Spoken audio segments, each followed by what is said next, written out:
Welcome friend, सोल्सन academy YouTube channel में आप सबका स्वागत है।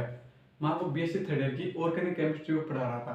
इसमें हमारे चल रहे थे topic unit quantum mechanics, quantum यांत्रिकी के बारे में चल रहा था। उसमें मैंने आपको लास्ट वीडियो में समझाई थी। लास्ट वीडियो मैंने समझाए थे आपको नियम नियम समझाए थे कुछ। उसमें हमने स्टीफन वोल्टवाज का नियम, वेन्स डिस्प्लेसमेंट का नियम समझ लिया। तो जो भी कुछ और इम्पोर्टेंट टॉपिक थे वो समझ लिए। आज हम पढ़ेंगे प्रकाश विद्युत प्रभाव।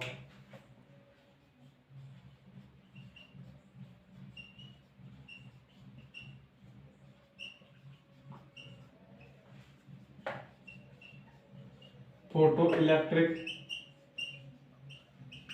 इफेक्ट, प्रकाश विद्युत प्रभाव। यह टॉपिक बहुत ही इंपॉर्टेंट टॉपिक है जो हर साल एग्जाम में आता है। हर साल एग्जाम में आता है प्रकाश विद्युत प्रभाव। अगर आपने हमारे प्रीवियस वीडियो नहीं देखी है तो हमारे यूट्यूब चैनल की प्लेलिस्ट में जाइए। वहां पर आपको क्वांटम मैकेनिक्स की एक अलग प्लेलिस्ट मिल जाएगी। वहां पर आपको ये सभी वीडियो मिल जाएंगे विद डेफिनेशन। अब देखिए प्रकाश विद्युत प्रभाव क्या है। इसके लिए हम एक प्रयोग समझते हैं। देखिए, किसी भी धातु की सतह, ये धातु की सतह, किसी भी धातु की सतह पर इलेक्ट्रॉनों के उत्सर्जन के लिए क्या होता है? इलेक्ट्रॉन के उत्सर्जन के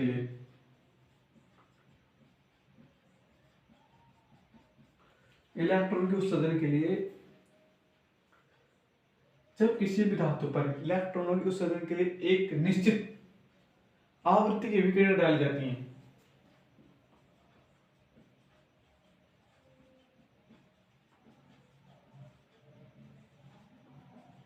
निश्चित आवृत्ति की विकिरणें डाली जाती हैं, निश्चित आवृत्ति की विकिरण डाली जाती है, तो वहां से क्या होता है? इलेक्ट्रॉनों का उत्सर्जन प्रारंभ हो जाता है। जब किसी धातु की सतह पर निश्चित आवृत्ति की विकिरण डाली जाती है तो वहां पर इलेक्ट्रॉनों का उत्सर्जन प्रारंभ हो जाता है। उस निश्चित आवृत्ति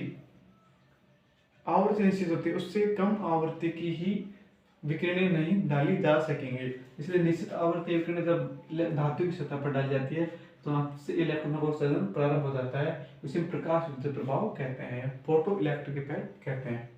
इसी हर्ट्ज नामक वैज्ञानिक ने दिया।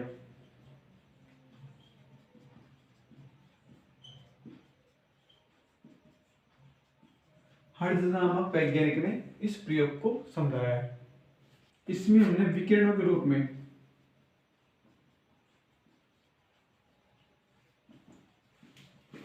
अल्ट्रावायलेट प्लस विजिबल लाइट्स का यूज किया है।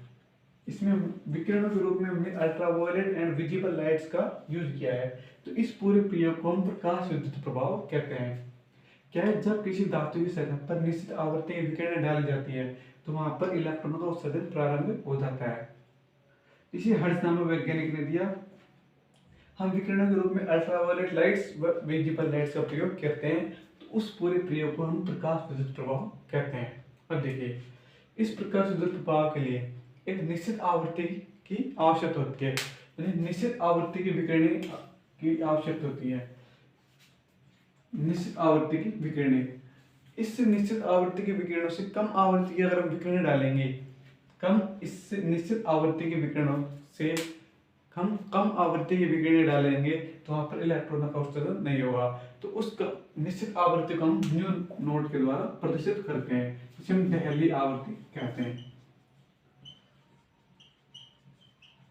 दहली आवृत्ति कहते हैं इसे, क्यों? क्योंकि इससे कम आवृत्ति की विकिरणें अगर हम डालेंगे धातु की सतह पर तो वहां पर किसी प्रकार के इलेक्ट्रॉनों का उत्सर्जन प्रारंभ नहीं होगा। तो इसे हम दहली आवृत्ति कहते हैं। जैसे कि फॉर एग्जाम्पल, हमें किसी भी ये पत्थर हो गया, इसको पुश करने के लिए या इसको हटाने के लिए यहाँ से हमें तकरीबन 10 किलो का वेट चाहिए। 10 किलो का वेट चाहिए। अगर इस 10 किलो के वेट से हम कम भाई इस पत्थर को हटा लेंगे, मान लो हमें 10 आदमी की जरूरत है, 10 आदमी की जरूरत है, तो अगर इसको हम 8 आदमी उठाएंगे या 9 आदमी इसको पुश करेंगे तो यह नहीं खिसकेगा। अगर 10 आदमी हो गए तो यह पत्थर को आसानी से खिसक देंगे। तो क्या होगी, ये है इसकी दहली आवृत्ति, यानी दहली इस निश्चित आवृत्ति, इससे कम अगर आदमी होंगे तो इसको पुश नहीं कर सकेंगे, 10 से ज्यादा हो गए तो इसको पुश आसानी से कर सकेंगे। तो इसे हम दहली आवृत्ति कहते हैं। जैसे धातु की सतह पर प्रकाश डाला जाता है, जैसे ही प्रकाश डाला जाएगा तो तुरंत इलेक्ट्रॉनों का उत्सर्जन प्रारंभ हो जाएगा, इलेक्ट्रॉनों का उत्सर्जन प्रारंभ हो जाएगा। जिसे धातु की सतह पर प्रकाश डाला जाएगा उससे इलेक्ट्रॉनों का उत्सर्जन प्रारंभ हो जाएगा। तो उसे हम इंस्टेंट फिनोमेना कहते हैं या तात्क्षणिक परिघटना कहते हैं, तात्क्षणिक परिघटना कहते हैं। जैसे ही धातु की सतह पर, यानी उसमें कोई भी टाइम गैप नहीं होता, यानी उसमें किसी प्रकार का समय नहीं लगता है। यहाँ से अगर धातु की सतह पर प्रकाश डाला तो तुरंत इलेक्ट्रॉनों का उत्सर्जन प्रारंभ हो जाएगा। इलेक्ट्रॉन की गतिज ऊर्जा, इलेक्ट्रॉन की गतिज ऊर्जा, इलेक्ट्रॉन की गतिज ऊर्जा किस पर निर्भर करती है? आवर्ती पर निर्भर करती है,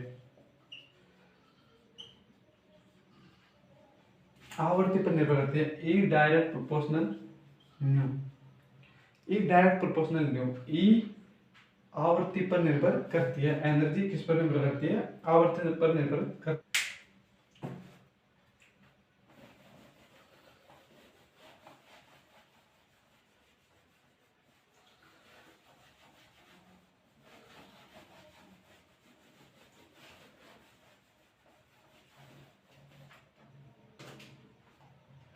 जितनी अधिक है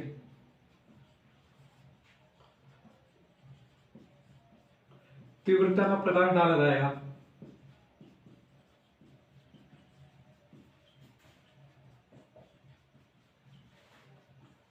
इलेक्ट्रॉनों के उत्सर्जन की दर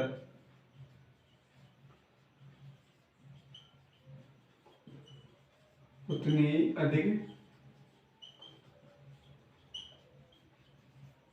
जितनी अधिक तीव्रता का प्रकाश डाला जाएगा इलेक्ट्रॉनों की उत्सर्जन की दर उतनी ही अधिक होगी।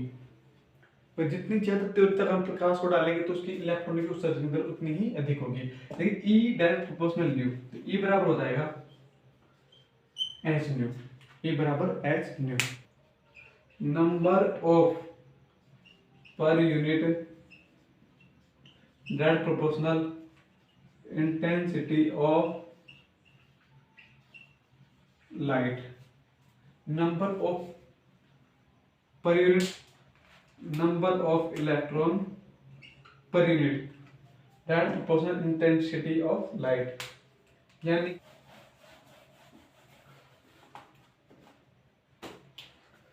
E बराबर E direct proportional new, E बराबर होगा एच न्यू। तो E बराबर इजेक्शन प्लस काइनेटिक एनर्जी, ई हो गया एच न्यू, ये हो गया इजेक्शन एच न्यू नोट, दहली आवृत्ति plus half m v square. देखिए half m v square equal to h nu minus h nu nought, h nu minus nu nought.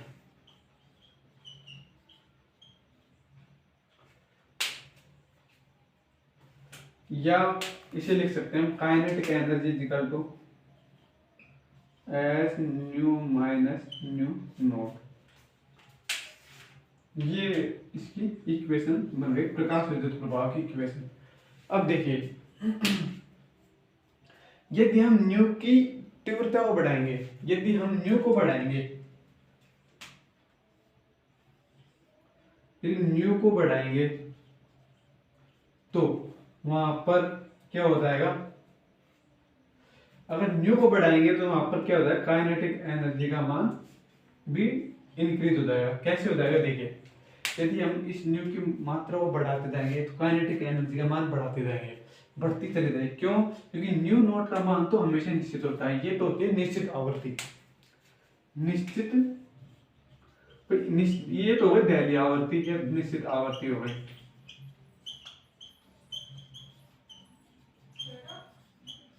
ये हो दहली आवृत्ति, इसका मान तो निश्चित है, लेकिन ये न्यू का मान जैसे जैसे बढ़ाते जाएंगे तो काइनेटिक एनर्जी का मान बढ़ता चले जाएगा। तो इसे कहते हैं हम आइंस्टीन फोटो, इसे कहते हैं हम Einstein photo electric equation, Einstein photo electric equation के नाम से इसे जाना जाता है। तो ये हुई आइंस्टीन फोटो इलेक्ट्रिक इक्वेशन। यदि हम इसका ग्राफ बनाएंगे तो ग्राफ देखिए,